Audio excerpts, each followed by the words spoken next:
네, 우리 함께 찬송가 47장 찬양 드리겠습니다.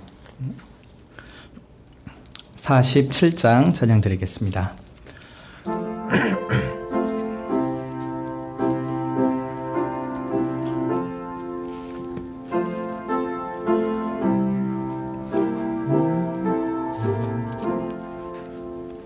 주여 우리 무리를 자비하게 여기사 그 신복을 주시고 주의 얼굴 외소서 주의 구원하심을 널리 알게 하시니 천하만국 백성들 주께 찬송합니다.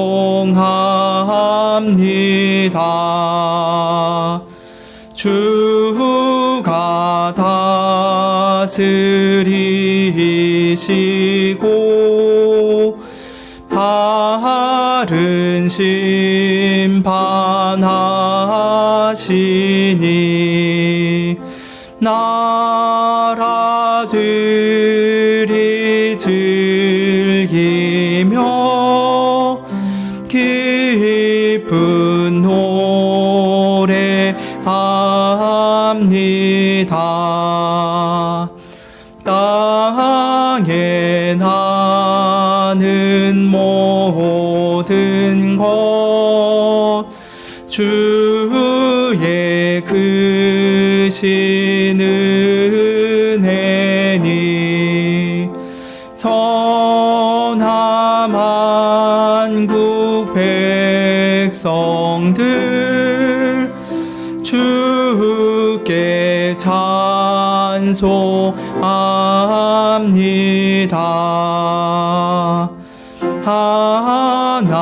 하나님이 우리에게 복을 내려주시니 땅의 모든 만물이 주를 경외합니다.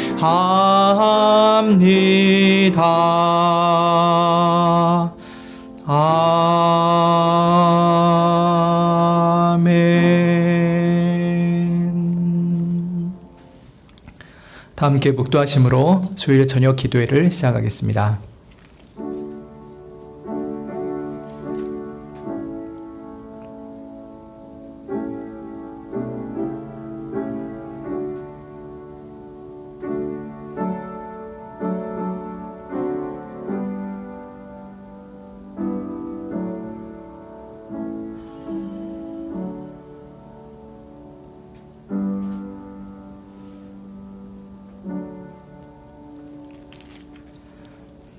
찬송가 356장 찬양 드리겠습니다.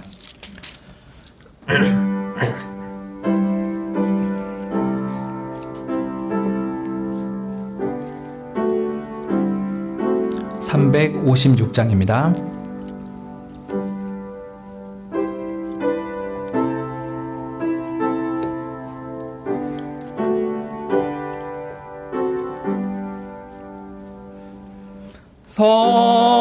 성자의 귀한 몸 날 위하여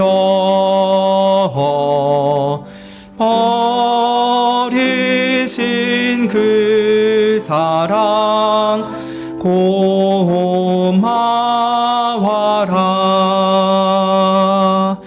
내 머리 주 앞에 조아려 하는 말 나무어 주님께 바치리까.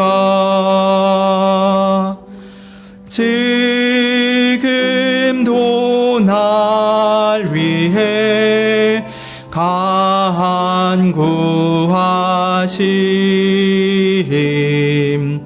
이어 믿음이 하옵나니.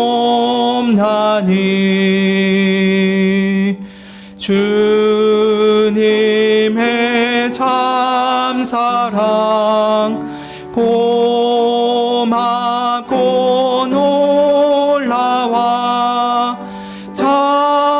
찬송과 기도를 쉬지 않네. 주님의 십자가 나도 지고 진실한 믿음과 마음으로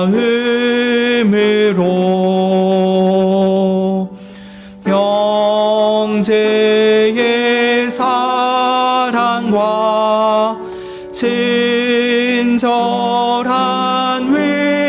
위로를 네게 나 베풀게 하옵소서.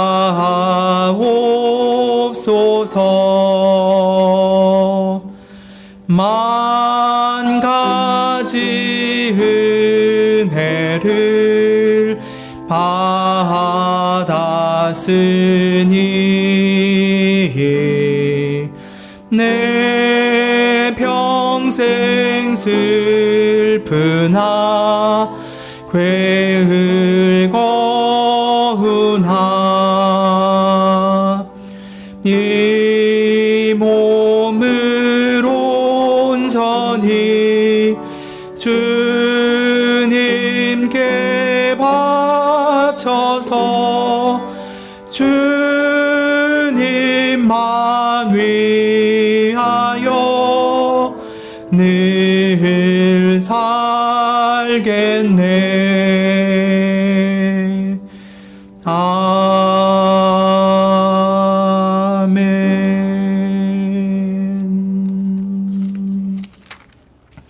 347장 한 장 더 찬양 드리겠습니다.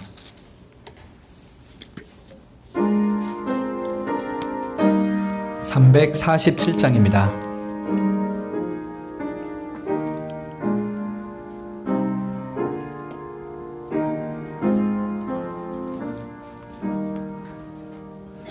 겸손히 주를 섬길 때 괴로운 일이 많으나 구주여 내게 힘주사 잘 감당하게 하소서. 인자한 말을 가지고 사람을 감화시키며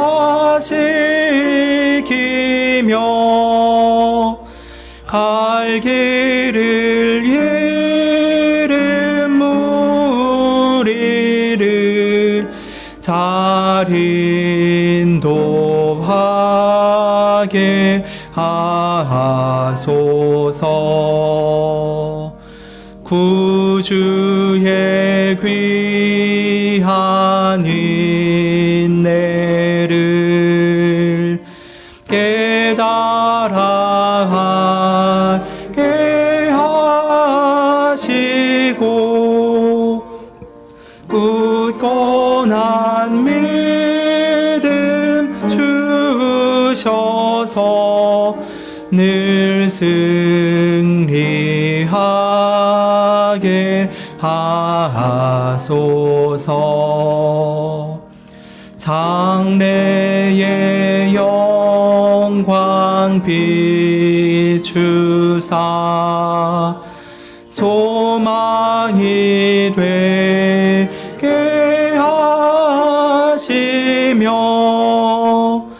구주와 함께 살면서 참 평강 얻게 하소서. 아멘.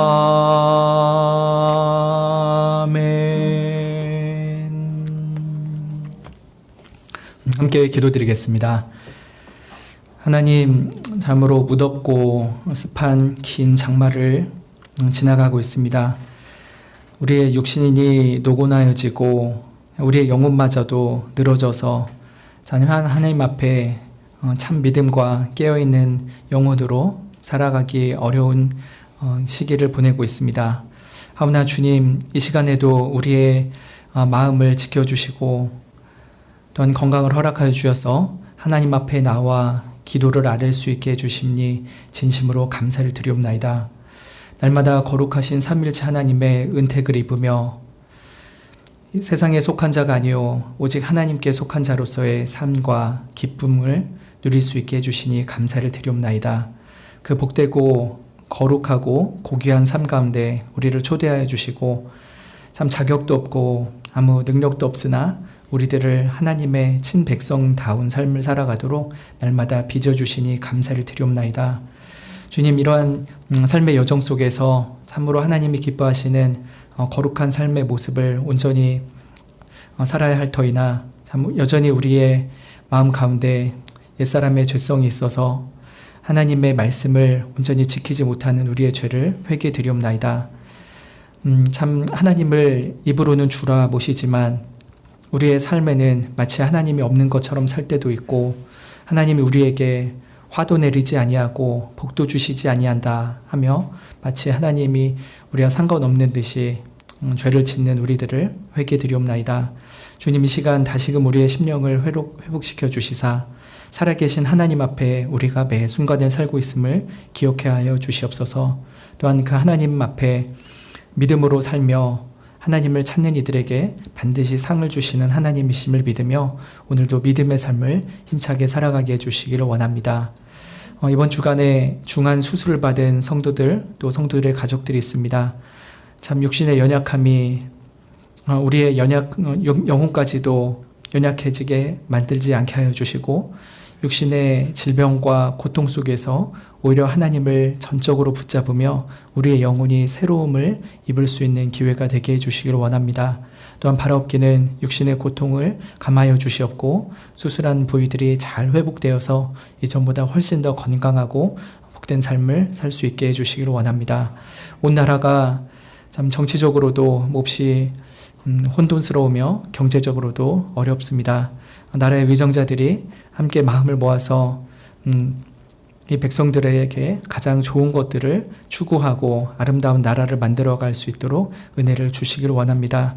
또한 열강의 여러 위정자들이 각 나라의 이기적인 이익을 위하여서 다른 나라를 고통에 빠지지 않게 하여 주시고 오히려 여러 나라가 마음을 모아서 서로에게 유익이 될 수 있는 그런 인류 공동체가 될 수 있도록 은혜해 주시기를 원합니다. 특별히 여러 위정자들에게 하나님께서 그 권세를 주신 목적을 깨닫게 하여 주시사 자행자제하지 아니하고 자신이 행한 모든 일에 대해서 최후의 왕 앞에 심판받을 것을 생각하며 선을 행할 수 있도록 은혜를 주시기를 원합니다. 이 시간 우리의 모든 기도 가운데 하나님께서 응답해 주시고 말씀에 은혜 주시기를 원하오며 예수님의 이름으로 기도합니다. 아멘. 오늘은 예레미야서 38장 말씀 나누겠습니다. 예레미야서 38장 14절부터 23절까지 교독하겠습니다. 구약성경 1114쪽입니다.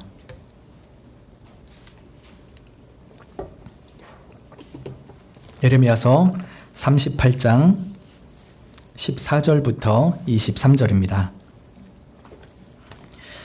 시드기야 왕이 보내어 선지자 예레미야를 여호와의 집 제3문으로 데려오게 하고 왕이 예레미야에게 이르되 내가 내게 한 일을 물으리니 이로도 내게 숨기지 말라.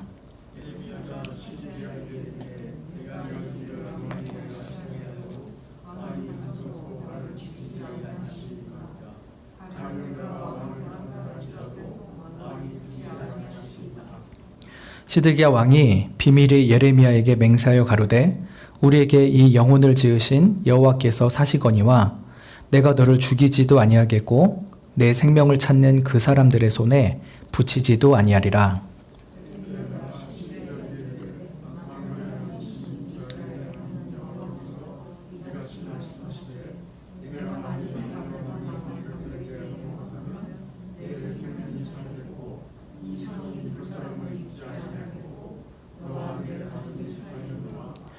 내가 만일 나가서 바벨론 왕의 방백들에게 항복하지 아니하면 이 성이 갈대아인의 손에 붙이우리니 그들이 이 성을 불사를 것이며 너는 그들의 손을 벗어나지 못하리라 하셨나이다.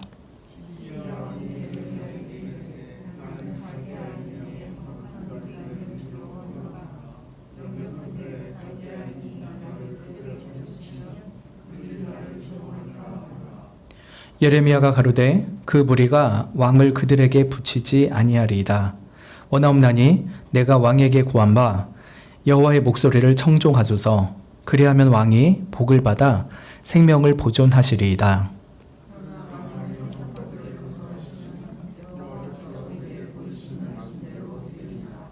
곧 유다 왕궁에 남아있는 모든 여자가 바벨론 왕의 방백들에게로 끌려갈 것이요 그들은 내게 말하기를 내 친구들이 너를 꿰어 이기고 내 발이 진흙에 빠짐을 보고 물러갔도다 하리라.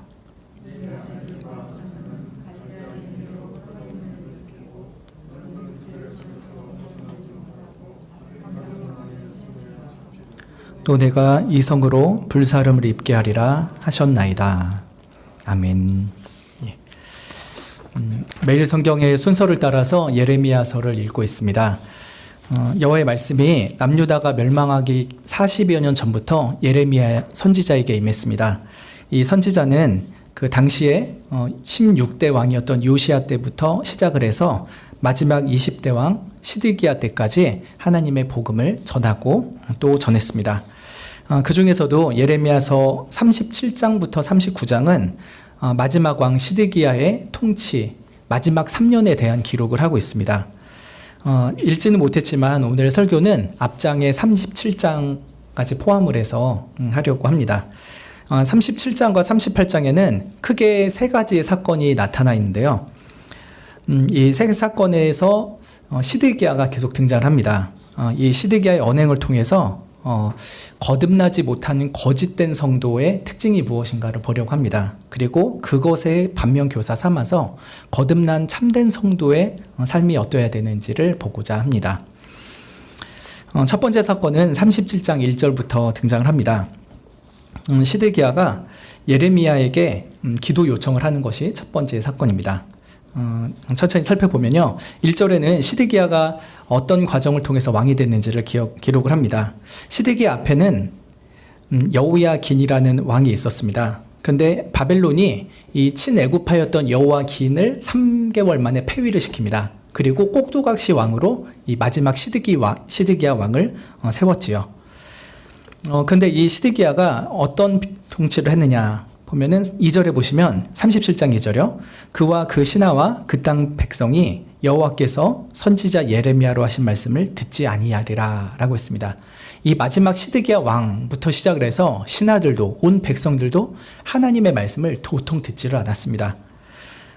비슷한 말씀을 전하는 열왕기 하 24장에 보면은 이 시드기야가 21살에 왕이 되었고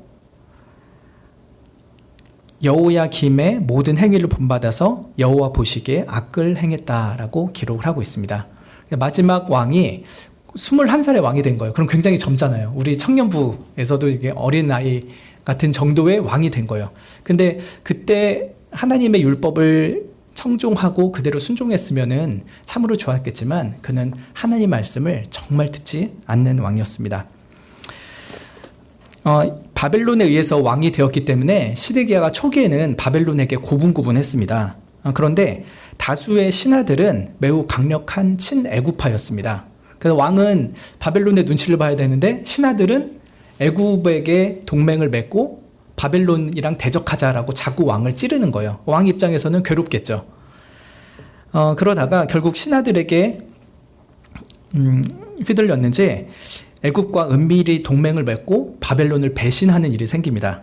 바벨론이 가만히 있질 않죠. 그래가지고 앞에서도 2번 침공한 적이 있었는데 이번엔 3번째로 침공을 해가지고 이 3번째 침공으로 인해서 남유다가 멸망을 하게 됩니다. 3번째 침공에서는 바벨론이 예루살렘을 1년 반 정도를 포위를 하고 나서야 끝나게 됩니다. 여러분 생각해 보시오. 한 3개월만 서울이 북한에 포위당해도 굉장히 살기 힘들잖아요. 근데 1년 반 정도를 포위당했으니 그들의 삶이 결코 쉽지 않았을 것입니다. 시드기야 왕이 오늘 그 예레미야에게 기도를 부탁하는 것은 이 1년 반의 포위 기간 동안에 좀 앞부분에 해당합니다. 앞부분에 해당하고 더 정확히 말씀드리면은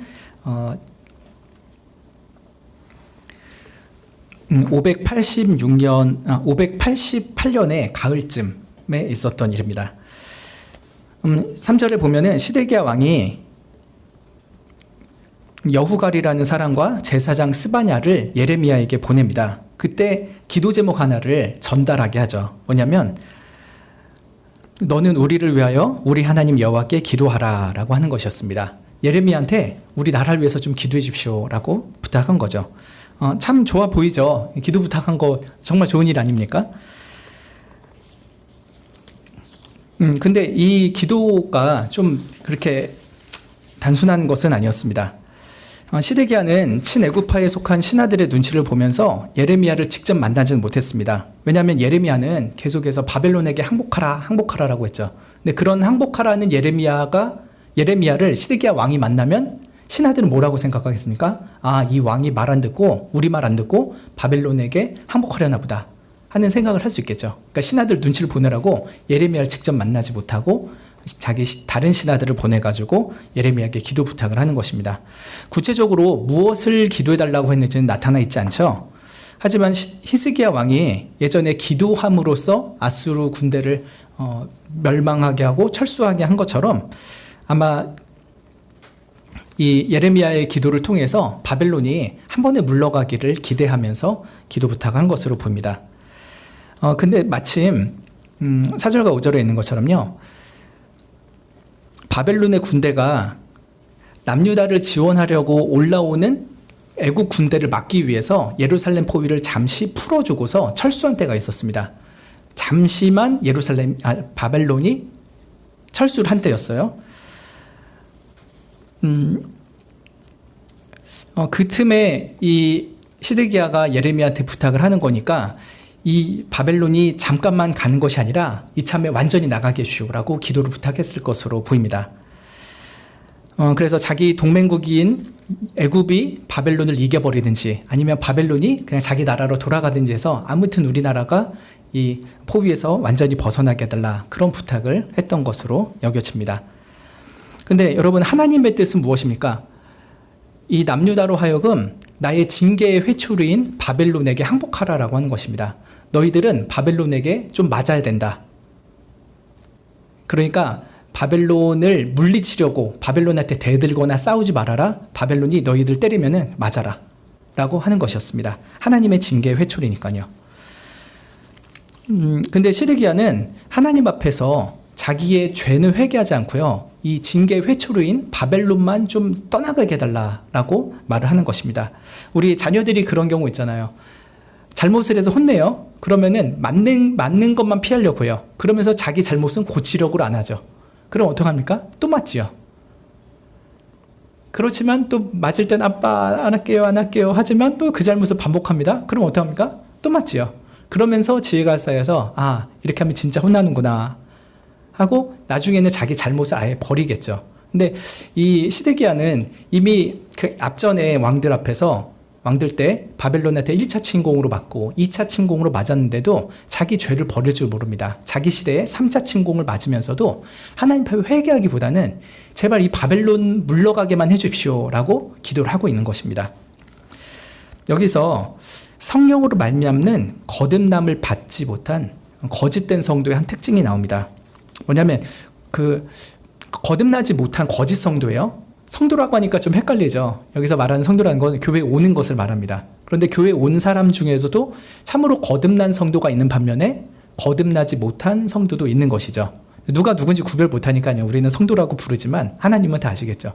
근데 거듭나지 못한 성도의 특징이 뭐냐면 기도에 대한 특징을 보자면요. 한편으로는 나름대로 신앙이 있는 것 같아 보여서 다른 사람들한테 기도 제목을 말합니다. 시드기야처럼 교회 공동체 안에 속해 있습니다. 그리고 시드기야처럼 주변에 있는 영적 지도자들한테 혹은 다른 성도들한테 자기의 어려운 처지를 술술술 말하기도 합니다. 그리고 기도해 주세요 부탁도 합니다. 왜냐면은 남이 기도해 주는 거면은 일단 좋다는 생각을 하잖아요. 저주기도 아닌 이상이야. 누가 날 위해서 빌어준다. 그러면은 일단은 좋은 마음을 가질 수가 있죠. 그리고 시드기야 같은 게 지금 하나님이 살아계신다는 것도 믿고요. 하나님에게 기도하면은 도움을 주시는 능력자라는 것도 믿는 것으로 보입니다. 그러니까 기도 부탁을 하고 있는 것이죠. 그런데 이 정도 되면은 거듭난 사람 아닌가 싶은데 거듭나지 않았다는 하나의 증거가 있습니다. 뭐냐면 이들은 다른 사람에게는 기도를 부탁한지언정 자기는 기도를 안 합니다. 왜 그럽니까? 하나님과의 영적 관계가 없는 사람이기 때문입니다. 태어날 때부터 죄와 허물 가운데 영적으로 죽어 있어서 하나님과의 인격적인 만남도 없고 하나님의 사랑을 받은 것도 모르고 하나님께 사랑을 줄 줄도 모릅니다. 그러니 하나님과의 관계가 없으니까 다른 사람한테 돌려가지고 하나님한테 좀 해달라고 부탁을 하는 것이죠. 혹은 이런 거듭나지 않은 사람이 기도를 할 수도 있습니다. 자신이 기도를 할지라도요, 하나님과의 인격적인 만남 속에서 참된 회개도 없고요, 참된 믿음도 없습니다. 그래서 하나님의 뜻을 받드는 기도를 하는 것이 아니라 자기의 뜻을 들어달라고 떼쓰는 기도를 할 뿐이죠. 하나님께 일방적으로 요구하지만 자기의 뜻을 이루어 달라고 고집을 부리는 것에 불과합니다. 그래서 이들이 열심히 기도를 하고 새벽부터 나와가지고 간구를 한다 할지라도 그것은 하나님께 전혀 상달되지 않는 헛된 기도일 뿐인 것입니다. 시드기야 같은 위선자가 하나님의 살아계심을 인정할 수도 있습니다. 하나님이 전능자라는 것을 알 수도 있습니다. 그렇지만 자기 죄에 대한 진지한 회개를 하나님 앞에 하는 적도 없고 그저 이 땅에서 잘 먹고 잘 살게 해달라고 하는 기복신앙을 가지고 있을 뿐입니다.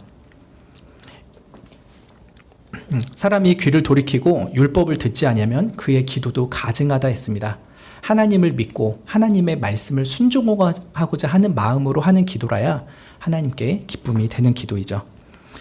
그러면은 이렇게 거듭나지 않은 거짓 성도의 잘못된 기도 생활이 아니라 참된 성도의 바른 기도 생활은 어떤 것이겠습니까? 교회 공동체에 속해서 다른 성도들에게 자신의 진솔한 기도 제목을 나누기를 기뻐합니다. 그러나 남한테 기도해달라고 부탁만 한 게 아니라 자기 자신도 엎드려서 기도를 합니다. 자신의 죽었던 영혼이 성령 하나님의 특별한 은혜로 말미암아 다시 태어났고 이제는 하나님의 살아계신 것을 믿습니다. 하나님을 찾는 자에게 상 주신다고 약속하셨으니 하나님, 제가 주님의 이름을 부릅니다. 저의 기도를 들어주세요 라고 하면서 기도를 합니다. 그 기도 중에 가장 중요한 것은 자기의 죄를 깊이 깨닫게 해주시고 죄를 용서해달라고 하는 것입니다. 제가 죄인 줄도 모르고 죄를 짓고 살았습니다. 하나님, 저의 죄의 깊은 뿌리를 보게 해주셔서 저로 참된 회개를 하게 해주십시오. 그리고 이렇게 회개할 때 예수 그리스도의 보혈로 저의 모든 죄를 씻어주십시오. 그리고 나의 원대로 살지 아니하고 아버지의 원대로 사는 주의 자녀답게 저를 빚어주십시오 라고 기도하게 되는 것이죠. 때로는 하나님의 뜻을 준행하는 것이 고통스럽고 어려울지라도 하나님의 은혜를 구하면서 계속해서 하나님 안에 거하는 삶을 사는 기도자로 살게 되는 것입니다. 이렇게 첫 번째 사건에서는 거듭나지 못한 자로서 시드기야가 예레미야에게 하나님께 기도해달라고 부탁한 것이었습니다. 하나님의 기도 응답이 옵니다. 신하들에게 예레미야가 왕한테 이렇게 대답해라 라고 말합니다. 7절부터 10절에 있는데 간략하게 말씀드리면 남유다를 도우러 왔던 그 바로의 군대, 즉 애굽 군대는 다시 자기 땅 애굽으로 돌아갈 거다. 너희들 잘 못 도와줄 거다. 대신에 8절에 갈대아인, 즉 바벨론 군대가 다시 와서 예루살렘 성을 칠 것이다. 이 성을 불사를 것이다 라고 합니다. 심지어 10절에는 바벨론의 군사 중에 부상자들만 남아도 예루살렘 성전을 불태울 것이다 라고 하면서 예루살렘의 패배는 기정사실이라는 것을 말씀을 하십니다. 이렇게 첫 번째 사건에서 정리하면은 시드기야는 예레미야에게 기도 부탁을 합니다. 그러나 참된 믿음으로 그런 것이 아니라 믿음 없는 자로서의 기도 부탁을 했을 뿐인 것입니다. 이제 두 번째 사건은 37장 11절부터 나타나 있습니다. 예레미야가 토굴의 지하 감옥에 갇혔던 사건을 배경으로 하고 있습니다. 11절에 보시면 갈대아인의 군대, 즉 바벨론의 포위 군들이 다시 예루살렘에서 잠깐 철수했었는데 다시 그들이 바벨론이 돌아오게 된다고 하죠. 근데 아직 돌아오진 않았고 이 두 번째 사건이 진행이 됩니다. 그래서 바벨론은 좀 멀리 떨어져 있습니다. 12절에 예레미야가 베냐민 지파에 있는 베냐민 지파 땅에 있는 자기 토지의 상속분을 받으려고 예루살렘 성 밖으로 나가려고 했습니다. 잠깐 바벨론이 철수를 풀어준 상태니까 얼른 가가지고 자기 토지 상속분을 받으려고 했던 것이죠. 그래서 예루살렘 성을 나가려고 하는데 나가려면 성 문을 통과해야 되죠. 북쪽에 있는 문 중에 베냐민 문이 있었습니다. 베냐민 지파로 가기에 가장 빠른 문이기 때문에 베냐민 문인 것으로 보입니다. 거기를 그 문 앞에 갔는데 13절에 이리야라는 성전 출입 총감독이 이 예레미야를 체포해 버립니다. 그가 예레미야를 체포한 혐의는 네가 바벨론 사람들한테 항복하려 가는구나 라고 하는 것이었습니다. 남유다를 배반하고 바벨론에게 항복하는 자라면서 이 예레미야를 체포를 한 것이었죠. 물론 이미 바벨론에게 투항하는 유대인들도 있었습니다. 그리고 평상시에 예레미야가 계속 설교해 왔던 게 무엇입니까? 바벨론에게 항복하라는 것입니다. 그러니까 너 평소에 말하던 대로 이제 네가 항복하러 나가는구나, 못한다 하면서 꽉 잡아버린 것이죠. 이 이리야는 예레미야를 불경건한 반바벨론파 방백들에게로 끌고 갑니다. 그러자 이 바벨론파의 방백들이 예레미야를 보면 화가 나죠. 늘 이렇게 바벨론에 항복하라고 하는데 우리가 보면은 예레미야 아주 나쁜 놈이거든요. 매국노죠. 나라를 팔아먹으려고 한 놈이다. 그렇게 생각을 해서 16절에 보면은 서기관 요나단이라는 사람의 집에 있는 토굴 속 지하 감옥에 예레미야를 가둬버립니다. 그때 시드기야가 이 소식을 듣게 됩니다. 그래서 예레미야를 자기 왕궁으로 잠깐 불러냅니다. 어떻게 했는지 모르겠어요. 그러면 다른 방백들이 좀 막았을 수도 있겠는데 아마 이렇게 몰래 불러낸 것 같습니다. 그래서 예레미야를 왕궁에서 만나가지고 비밀 회담을 갖습니다. 역시 신하들의 눈치를 보고 있는 것이죠. 시드기야가 이 예레미야에게 한 가지를 물어봅니다. 17절에 보시면 여호와께로서 받은 말씀이 있느냐라고 하는 것이었습니다. 시드기야가 지금 하나님의 뜻을 구하고 있는 거예요. 너 최근에 하나님의 뜻을 들은 게 있느냐? 라고 묻죠. 이 시드기야의 마음은 이중적입니다. 한편으로는 예레미야를 하나님의 선지자로 존경을 하기 때문에 그를 통해서 하나님의 뜻을 물어보고 있는 것이죠.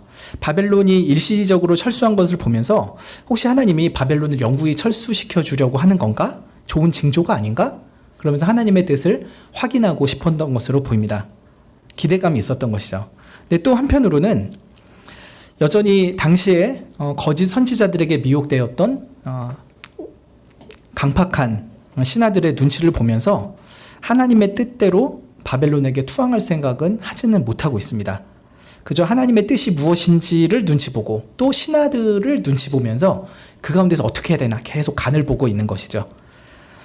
시드기야는 예레미야에게 하나님의 뜻을 궁금해하면서 물어보지만 신하들의 눈치를 보면서 정작 하나님의 뜻을 알아도 잘 실천을 하지 않는 것입니다. 여기서 성령으로 말미암는 거듭남이 없는 거짓 성도의 두 번째 특징이 발견됩니다. 거짓 성도들은 하나님의 뜻에 대해서 어떤 태도를 가지는가를 보면요. 한 가지는 하나님의 존재를 믿을 수도 있습니다. 그리고 또 하나님의 뜻대로 세상 만사가 돌아간다는 것을 인정할 수도 있습니다. 그래서 하나님의 뜻에 관심을 갖고 하나님의 뜻을 알고자 갖은 애를 쓰기도 하죠. 그런데 문제는 하나님의 뜻에 대한 관심이 철저히 자기 중심적이라고 하는 것입니다. 무슨 말이냐면 하나님의 뜻을 알아서 하나님을 위해서 살겠습니다라고 하는 마음으로 하나님의 뜻을 구하는 게 아니에요. 하나님의 뜻을 알아내려고 하는 이유는 내가 얼마나 잘 될까? 내가 얼마나 유익을 얻을 수 있을까? 내가 어떻게 하면 화를 피할 수 있을까에 초점이 맞춰져 있는 것입니다. 여러분, 성도들 중에도 점치러 간다는 사람들 있잖아요. 교회 오면 하나님의 뜻을 구합니다. 또 무당한테 가서는 누구든지 알려주는 자기의 미래에 대해서 관심을 갖습니다. 공통적인 특징이 뭡니까? 미래 일에 대해서 자기 중심적인 해석을 원하는 거예요. 앞으로 내가 어떻게 해야 잘 될까? 어떻게 하면 내가 망하지 않을까를 알기 위해서 때로는 하나님한테 오고 때로는 무당한테 가는 것입니다. 그래서 이렇게 거듭나지 않은 성도들이 하나님의 뜻을 구한다 하면서 기도를 열심히 해도요, 결국은 자기 중심적인 것입니다. 하나님의 나라를 이루고자, 하나님의 나라와 의를 구하고자 하나님의 뜻을 묻는 것이 아니라 어떻게 하면 내가 이 땅 가운데서 잘 먹고 잘 살까 하는 것에 초점이 맞춰져 있는 것이죠. 그래 결국은 보이지 않는 하나님보다 보이는 사람들을 더 두려워하고 결정적인 순간에는 하나님의 뜻을 알고도 순종하지 않습니다. 자기에게 좀 더 유익이 되는 것을 취할 뿐이죠. 그럼 이것에 반하여서 성령으로 말미암아 거듭난 성도의 하나님의 뜻에 대한 태도는 어떻습니까? 이들은 항상 하나님의 뜻을 삶의 유일한 기준과 표준으로 여깁니다.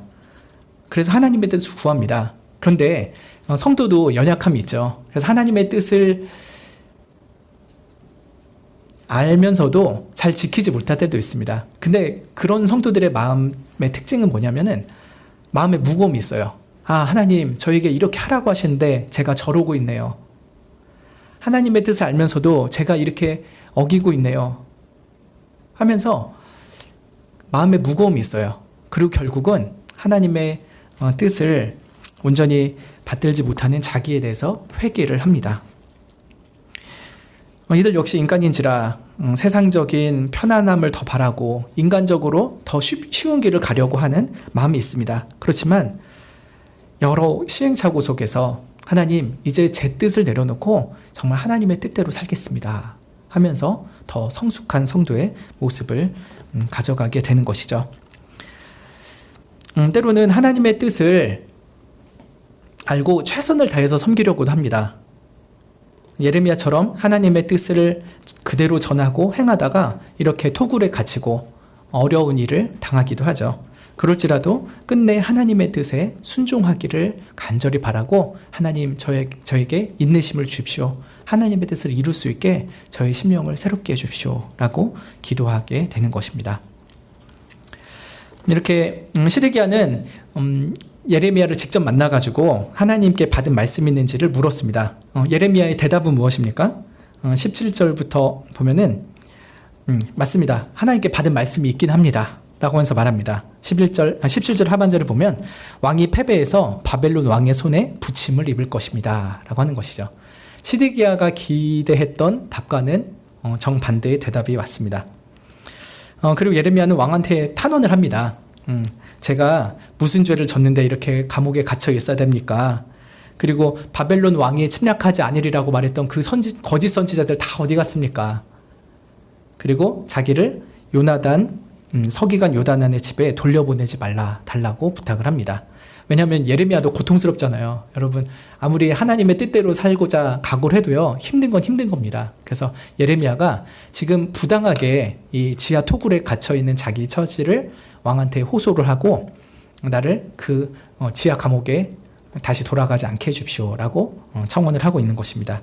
시드기야가 이 말을 들어줍니다. 그래서 지하 감옥보다는 좀 더 자유로운 시위대 뜰에다가 수감을 하게 합니다.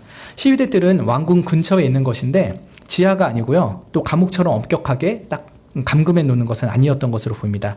일정 범위 안에서 행동을 할 수 있게 한 수용소였던 것으로 보입니다. 그래서 나중에 보면은 이 예레미야가 친척이 자기 토지를 물려달라고 했을 때 그거 들어주고서 토지 증서도 하고 이런 활동을 해요. 이게 시대 뜰 안에서 이루어지는 것이거든요. 그러니까 어느 정도의 자유를 확보하게 된 것이었습니다. 그래서 예레미야는 예루살렘 성이 함락될 때까지 이 시위대 뜰에서 머물게 됩니다. 이제 세 번째 사건이 38장에 있습니다. 이번에는 아까 지하 감옥 정도가 아니라요, 완전히 그 깊은 우물 속에 있는 진흙 구덩이에 빠지게 되는 더 힘든 일을 겪게 되는 사건이 있습니다. 예레미야가 하나님의 은혜와 또 시드기야의 도움으로 지하 감옥에서 나와서 시위대 뜰에 옮겨졌죠. 그런데 이 충직스러운 선지자는 그 시위대 뜰에서도 계속 하나님의 말씀을 선포했습니다. 지나가는 사람들에게 빨리 회개하십시오. 그리고 바벨론이 침공하는데 항복합시오.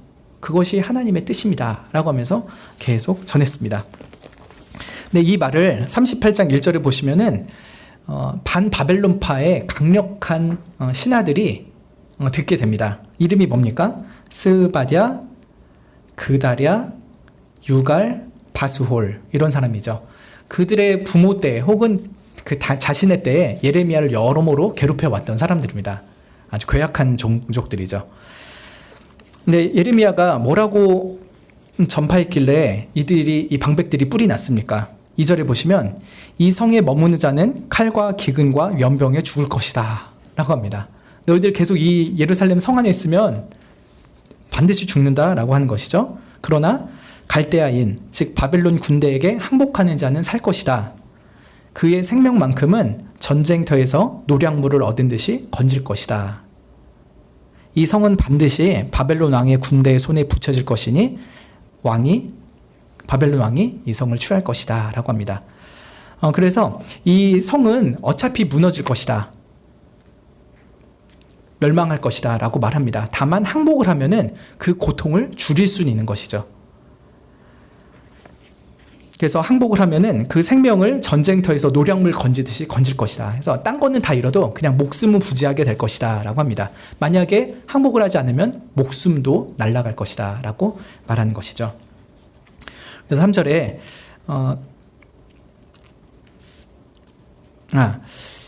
전부터 하나님은 성 밖으로 나가서 바벨론에게 항복하는 것이 하나님께 순종하는 것이다 라고 하면서 그게 생명의 길이라고 선포하게 하셨습니다. 반대로 애굽을 의지하고 예루살렘 성 안에 버티고 있으면은 하나님의 징계를 무시하고 경멸하는 것이기 때문에 그것이 바로 사망의 길이라 라고 했죠. 우리가 하나님의 징계를 받을 때는요, 달게 빨리 받는 것이 낫습니다.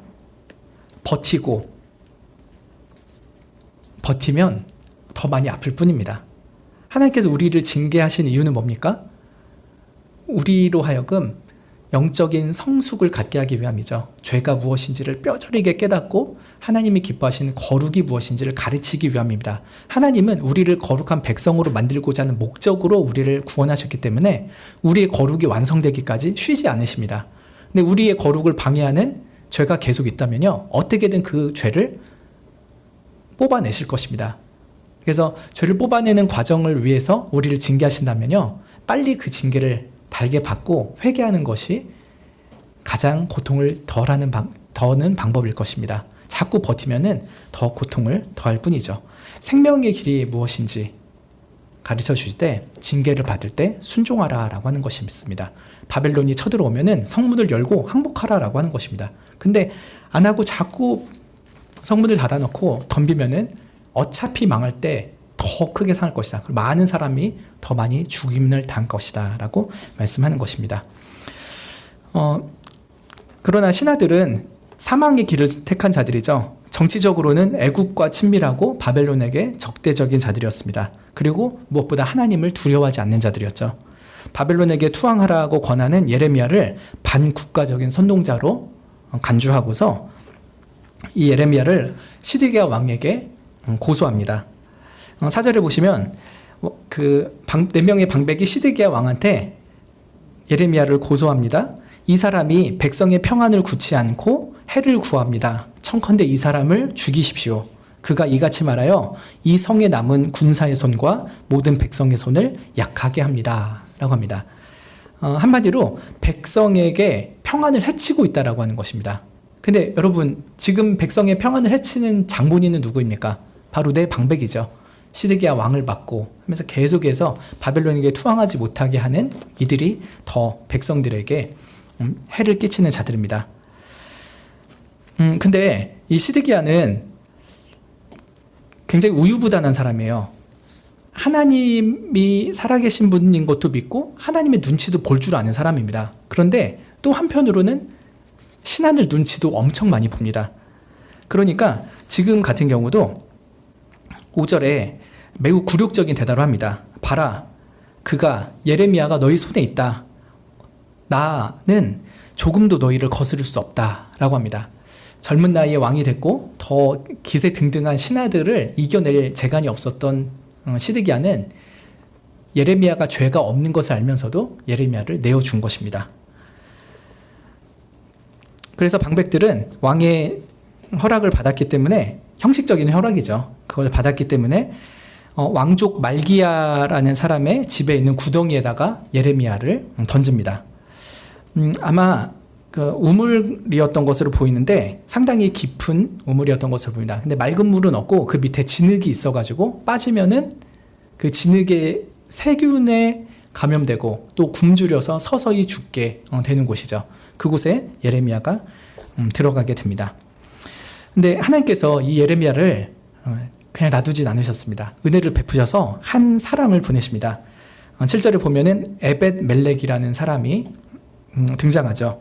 이 사람은 구스, 지금으로 치면은 에디오피아에 있었던 그 구스 출신의 이방인입니다. 근데 어떤 과정이었는지 모르지만 이 사람이 신기하게 유다 왕국의 환관으로 와 있습니다. 분명한 것은 이 사람이 여호와 하나님을 매우 경외하는 사람이라고 하는 것입니다. 이방인인데 유대인보다 더 하나님을 경외하는 신실한 자였습니다. 이때 시드기야 왕이 성전 북쪽에 있는 베냐민 문에 있을 때 에비멜렛이 왕에게 쪼록 달려갑니다. 그래서 공개적으로 내 방백을 규탄하죠. 9절에 보시면 저 사람들이 선지자에게 행한 모든 일은 악합니다. 성 중에는 떡이 떨어졌고 그들이 예레미야를 구덩이에 던졌으니 굶어 죽게 될 것입니다. 라고 하면서 예레미야를 살려달라고 청원을 합니다. 왕조차도 이 4인방에게 꼼짝을 못하고 아무 말도 못했잖아요. 나는 아무것도 할 수 없습니다. 당신들이 알아서 하십시오 라고 했었는데 왕도 아니고 이방인 출신의 이 환관이 그 내 방백을 공개적으로 규탄을 하고요. 선지자를 편들었습니다. 이것은 성령께서 이 에벤멜렉에게 강력히 역사하여 주셨기 때문이죠. 참 또 감사하게도요, 성령의 역사가 이 우유부단했던 시드기야에게도 임했던 것으로 보입니다. 그래서 왕이 에벤멜렉의 말을 듣고서 매우 신속하고 단호하게 예레미야를 구출하라고 명을 합니다. 내 방백의 눈치를 볼 법도 한데 이때만큼 참 신기하게도요, 눈치 안 보고 빨리 그 사람 구해와라 라고 합니다. 그래서 30명의 사람을 붙여줘가지고 안전하게 예레미야를 구덩이에서 끌어올리게 합니다. 그리고 나서 14절부터 보시면 시드기야 왕이 그 친애굽파 신하들을 다시 의식하게 된 듯이 예레미야를 또 비밀리에 만나게 됩니다. 예레미야를 잠시 석방시켜서 여호와의 집 제3문으로 불러내죠. 아마 왕이 성전으로 가기에 가장 짧은 거리에 있었던 문인 것으로 보입니다.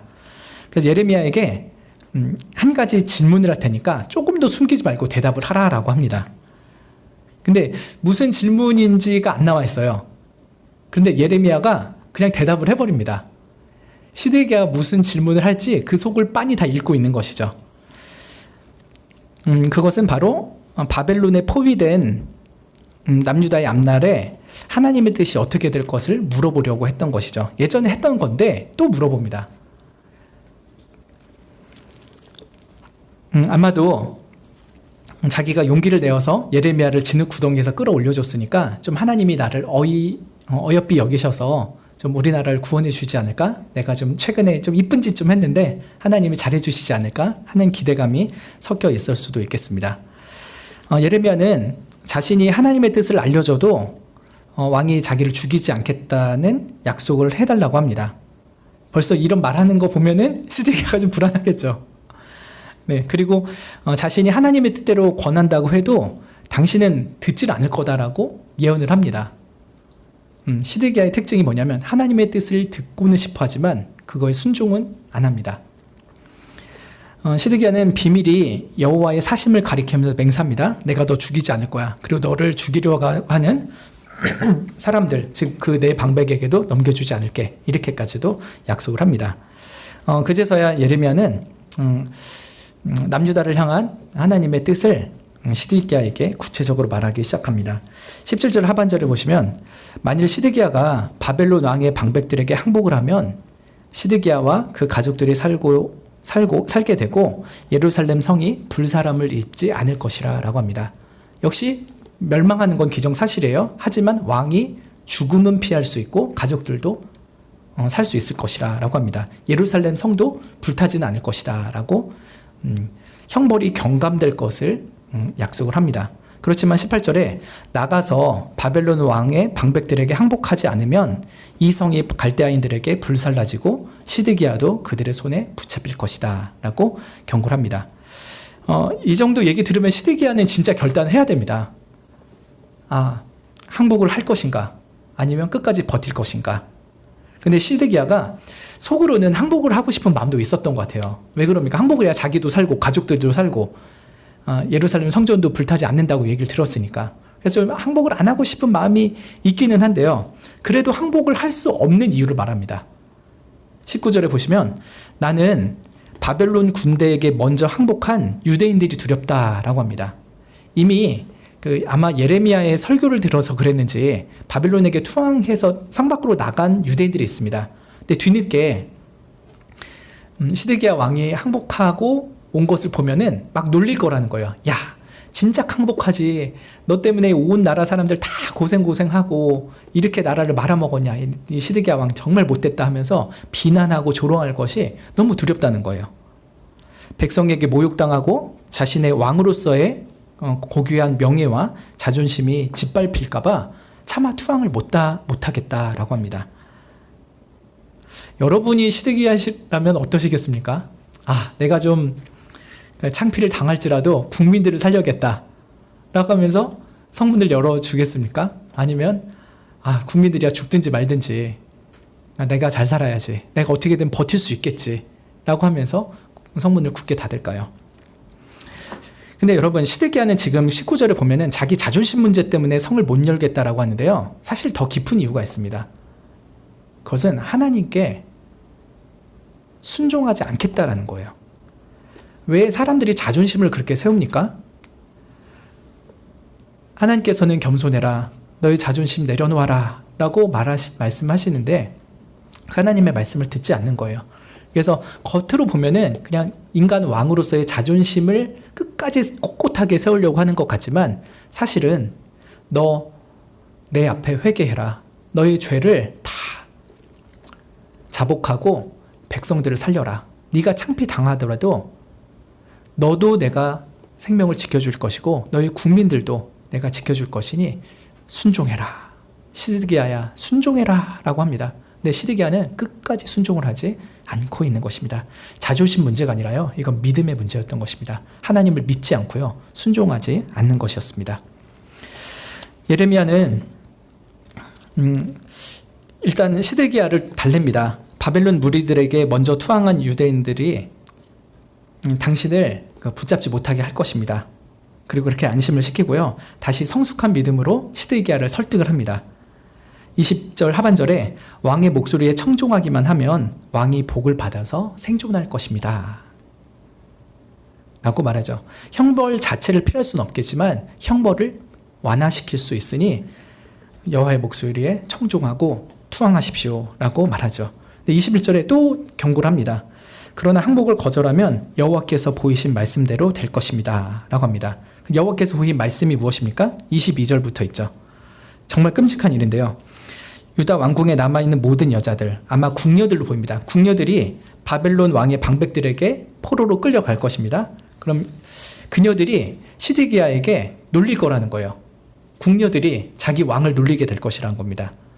너의 친구들이 너를 미혹시켰다. 여기서 친구들이 누구겠습니까? 반 바벨론파 신하들, 친애국파 신하들의 말을 듣고 시드기야가 계속 바벨론에게 대항했잖아요. 그러니까 너에게 그렇게 잘못된 것을 가르쳤던 신하들에게 네가 미혹당했다. 그래서 너의 발이 진흙에 빠졌구나. 너 망하게 됐구나. 라고 궁녀들이 시드기야를 비난하게 될 것이다. 라고 말하는 것입니다. 시드기야가 지금 19절에 보면은 자기가 항복하지 못한 이유가 뭐라고 그랬어요? 항복하면은 창피당할까봐 항복 못하겠다라고 했잖아요. 근데 오히려 너 항복 안 하면은 궁녀들한테까지도, 네가 그렇게 우습게 받은 무수리한테까지도 비난을 받을 것이다 라고 말합니다. 또 23절에 더해서 너의 왕의 아내들, 왕의 자녀들이 바벨론에게 끌어냄을 당하고 시드기야 자신도 바벨론 왕의 손에 잡힐 것이다 라고 말합니다. 결국은 온 집안이 다 망할 것이다 라고 하는 것이죠. 그리고 그 시드기야 때문에 예루살렘 성전이 불사람을 입게 될 것이다 라고 경고를 합니다. 여기서 거듭나지 못한 성도의 세 번째 특징을 알 수가 있습니다. 공동체에 대한 부분에서 초점을 맞춰보면요, 시드기야가 진흙구덩이에 빠졌던 예레미야를 건져주듯이요, 거듭나지 않는 성도들도 교회 공동체에 있는 다른 사람들을 도와주기도 합니다. 나름대로 다른 사람들이 불쌍하다 하면은 자기가 할 수 있는 선에서 물질적으로도 도움을 주기도 하고 시간과 노력을 들여서 도와주기도 합니다. 그래서 보면은 교회 가운데 이 위선자죠. 가라지 같은 성도인데도 다른 분들과 잘 지냅니다. 별 위화감 없이 잘 지냅니다. 그런데 그런 행동이 그가 거듭났다고 하는 것을 바로 증명하는 것은 아닌 것입니다. 교회 공동체에 속해서 다른 사람과 잘 어울리기도 하고 어려운 일을 당한 다른 사람을 돕기도 합니다. 헌금도 하고요. 여러모로 교회를 위해 헌신하기도 합니다. 그렇다고 해서 그가 하나님과의 개인적인 관계를 가지고 참 구원받은 성도라고 단정 지을 수는 없는 것입니다. 좋은 동호회를 다니는 것 같이 교회에서도 할 수 있는 것이에요. 그렇지만 참된 성도라 볼 수 없는 것이죠. 평상시에는 참된 성도들과 좋은 친분을 가집니다. 그렇지만 결정적인 순간에 자기 기분이 상하거나 자기 자존심이 깨지는 일을 교회에서 겪으면은 참된 성도들로부터 떨어져 나가고요. 심지어 교회 공동체를 부셔버리겠다고 달려들기도 합니다. 교만하고 불화함을 드러내는 것이죠. 시드기야는 나라 전체 유익보다 또 이스라엘이라는 교회 전체보다 자기의 자존심을 더 중요하게 생각을 했죠. 끝까지 바벨론에 수항하지 않았고요. 결국은 그 남유다 교회 전체가 파괴당하는데 결정적인 책임을 지게 됩니다. 그리고 시드기야 자신도 매우 불행한 말로를 겪게 되죠. 자기가 바벨론에게 이제 성이 다 멸망했을 때 도망칩니다. 비겁하게 도망을 치다가 붙잡히고요. 눈앞에서 자기 아들들이 처형을 당합니다. 그리고 자기 눈이 뽑혀버린 채로 바벨론으로 끌려가게 됩니다. 거듭나지 못한 성도가 교회 공동체 안에서 뭔가 일조를 할 수도 있습니다. 시드기야가 예레미야를 구덩이에서 건져내 주듯이요. 그렇지만 그런 것이 참된 성도라고 보기엔 어려운 것입니다. 반면에 거듭남을 입은 참된 성도의 특징은 무엇입니까? 공동체 안에서 그 구스 출신의 환관인 에벤멜렉처럼 다른 어려움을 겪는 성도들의 안위에 깊은 관심을 가지고 자기를 희생하면서 돕기도 합니다. 에벤멜렉 입장에서는 지금 왕도 못 당하는 내 방백에게 자기도 같이 진흙구덩이에 빠질 수 있는 상황이잖아요. 자기 위험을 무릅쓰면서까지도 이렇게 어려움 당한 예레미야를 돕는 것이죠. 거듭남을 입은 참된 성도가 이렇게 교회 공동체 안에서 어려움을 겪는 이들을 적극적으로 돕기도 합니다. 또 예레미야처럼 공동체 안에서 자기랑 맞지 않는 성도로 인해서 고통을 당하기도 합니다. 이런저런 억울한 일을 당하기도 하고 비난을 받기도 하고 쓰라린 고통을 겪기도 합니다. 나는 하나님의 뜻을 받들고 하나님의 말씀을 전하고 하나님의 계명대로 살려고 하는데 교회 공동체 안에서조차도 고통을 당한 일을 겪기도 하죠. 그럴 때 참된 성도는요, 자신을 향한 하나님의 사랑과 자기 같은 죄인을 참아주시는 하나님의 인내를 기억합니다. 하나님이 나 같은 자를 기억하시고 나 같은 자를 오래 참아주셨는데 나도 저 성도를 참아야겠다. 저 성도 때문에 어려울지라도 내가 저 성도를 위해서 기도해야겠다 하는 마음을 갖는 것이죠.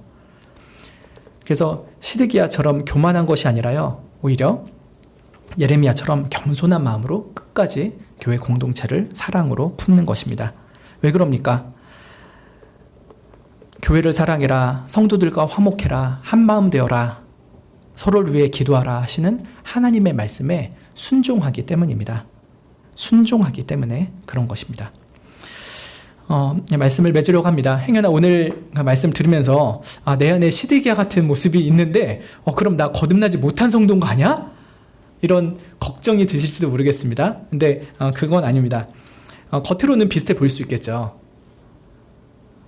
남한테 기도 부탁은 하고 자기는 기도하지 않고 있을 때도 있고요. 말로만 하나님의 뜻을 구하지만 결국은 좀 내 맘대로 하나님이 해주시나에 더 많은 관심을 가질 때도 있습니다. 또 교회 공동체 가운데 분란을 일으키는 일을 하시기도 하겠죠. 그렇다고 해서 그런 일을 하는 모든 이들이 거듭나지 못했다라고 볼 수는 없습니다. 겉으로는 비슷해 보여도요, 참으로 거듭난 성도도 그런 미성숙한 모습을 나타낼 때도 있습니다. 그러나 거듭나지 못한 성도는 그럴듯하게 자기를 잘 포장해도 결국은 그 불신자로서의 위선을 언젠가는 드러내게 될 것이죠.